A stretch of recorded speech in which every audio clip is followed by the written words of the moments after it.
আসসালামু আলাইকুম। আজকে আমি মসুরের ডাল আর ডিম দিয়ে মজার একটা রেসিপি করে দেখাবো। খেতে কিন্তু দুর্দান্ত স্বাদের হবে। প্রথমে চুলায় প্যান বসিয়ে তেল, পেঁয়াজ কুচি, রসুন কুচি দিয়ে আমি নেড়েচেড়ে ভেজে নেব। তারপর আস্ত জিরা আর পাঁচফোড়ন দিয়ে দিলাম হাফ চামচ করে। তারপরে দিয়ে দিচ্ছি 2টা শুকনা মরিচ আর কাঁচা মরিচ দিয়ে দিলাম আর 2টা ডিম ভেঙে দিয়ে দিচ্ছি। এখন আমি নেড়েচেড়ে ভেজে নেব।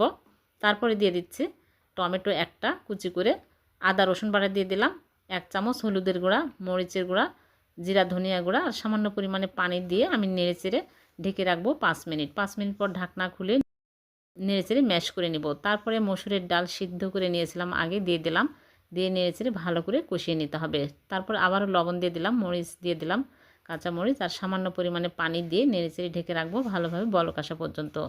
ভালোভাবে বলক চলে আসছে, এখন আমি চুলা থেকে নামিয়ে নিচ্ছি। হয়ে গেল ভীষণ মজার